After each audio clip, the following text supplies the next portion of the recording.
Chapter 9. Don't Give Up. "Annie," said Jack. "Over here," she called. Jack saw two figures standing in the twilight. He walked over to Annie and Clara. They all stared in the direction of the distant battlefield.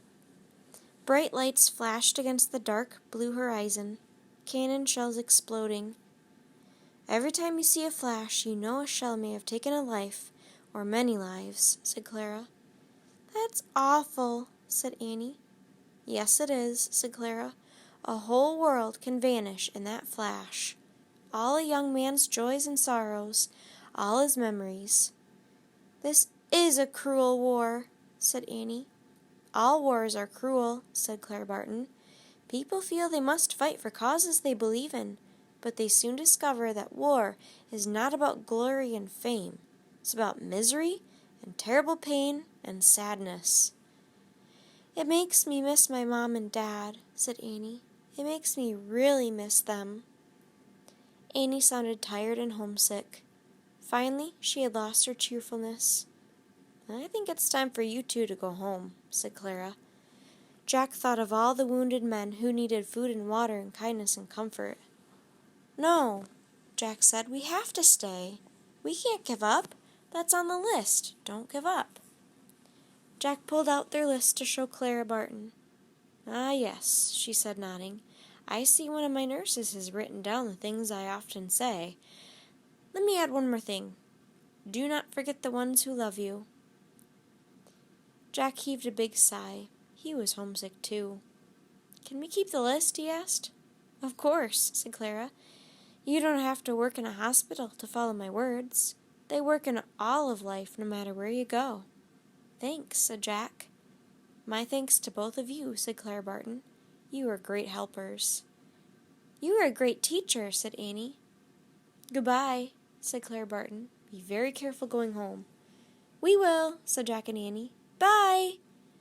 The sun was setting as they walked out of the camp. The boom of cannon sounded in the distance. Soldiers sang a song around a campfire. "We're tenting tonight on the old campground. Give us a song to cheer our weary hearts, a song of home and friends we love so dear." Jack and Annie walked through the darkening field. By the time they reached the woods, the stars were out. They climbed up the rope ladder to the treehouse. Annie grabbed the Pennsylvania book. "Wait," said Jack. He looked out the window. He couldn't see anything below, but the soldiers' song still carried through the warm, starry night. "Many are the hearts that are weary tonight, wishing for the war to cease." As Jack listened, he thought of Clara Barton, the elderly slave, the young Confederate soldier, and John, the drummer boy. "War is not a game," said Jack softly. "It is definitely not a game.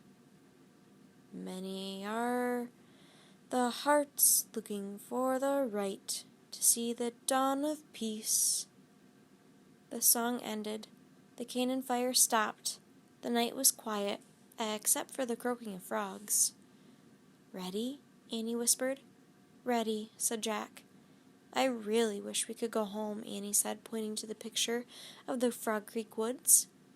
The wind started to blow. The treehouse started to spin. It spun faster and faster. Then everything was still. Absolutely still.